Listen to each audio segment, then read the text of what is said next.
YouTube fan Droopy Dog sent me the carburetor from his GZ250. So today I'm going to show you how to clean and rebuild a carburetor. So I'm going to clean this in a two-step process. The first, I'll stick it in my carburetor soda blaster to clean the crap off the outside, and then I'll take it apart and clean all the internal passages and all the little parts with my ultrasonic cleaner.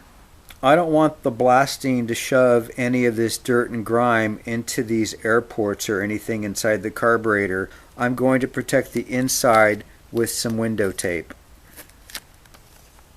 And now I can put the carburetor into the blaster to put the lid on. And I'll let the blaster run for about 30 minutes.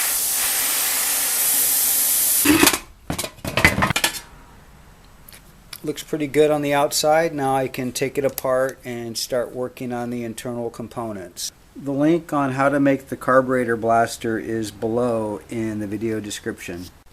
Before you take a carburetor apart, it's important to have a nice clean work surface and also something to put the little parts in. I'm going to remove the cap of the carburetor, and under that is the plunger, needle valve, diaphragm.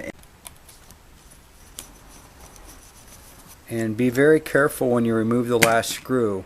You have to hang on to the lid because there's a bunch of springs under there and you don't want to lose any of them.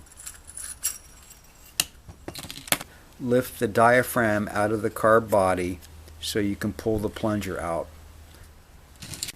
And then flip the carburetor over and take the bottom bowl off. So in the float bowl is all the jets and valves and everything that we need to clean up and rebuild. The floats pivot on the nail that also holds it in, so just take a zip tie and force it out the other side. And be very careful with the floats. And below the float is the needle valve, float valve seat. Then remove the main jet and the primary jet. And be careful when removing the primary jet because under that is the pilot jet and the idle jet.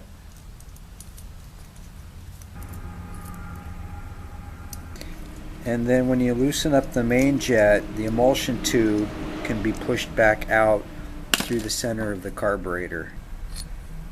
That's the emulsion tube. Now I'm going to put all this stuff in the ultrasonic cleaner.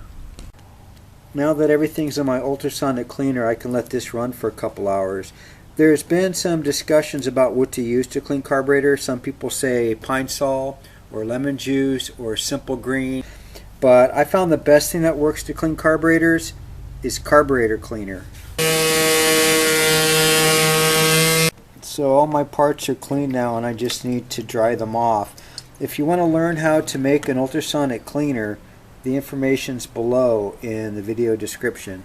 So now with all these parts cleaned up, I can inspect everything and continue with the rebuild. So there's some liquid in this float. It must have a pinhole in it, and look for little bubbles.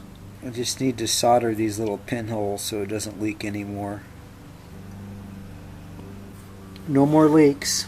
Droopy Dog also included one of these cheap kits that he found on eBay.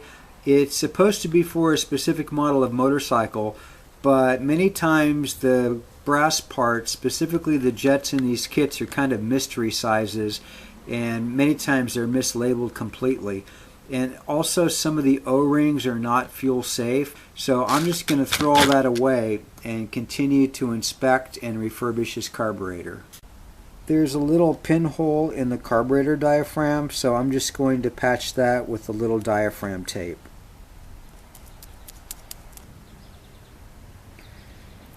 The piston's in good shape, but there's a couple of burrs on the needle, so I'm going to remove this and polish it up. I'm using very fine diamond paper. On the fuel jets, you never know if a previous owner used some wires or something and shoved them in there to clean them out and enlarge the hole. So to make sure they're the correct size, first I solder the hole in the jet.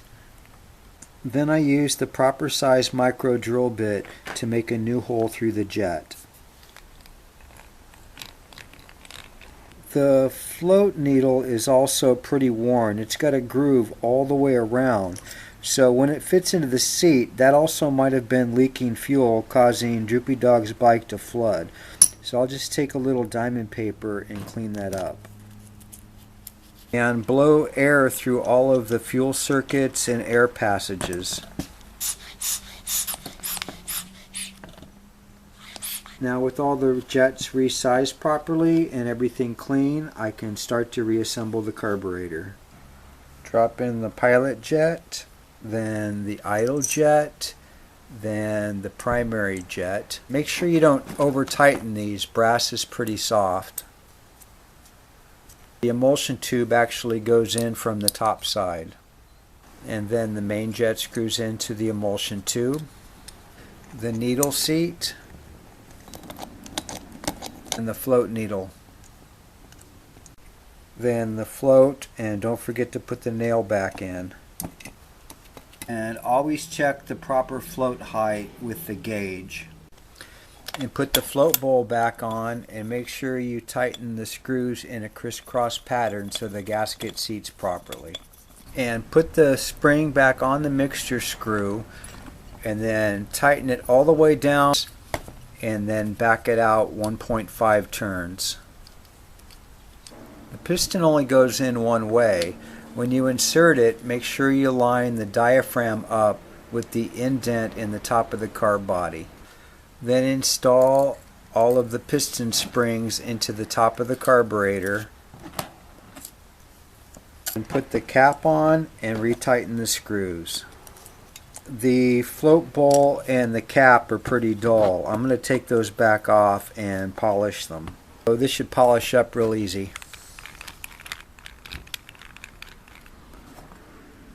Sweet.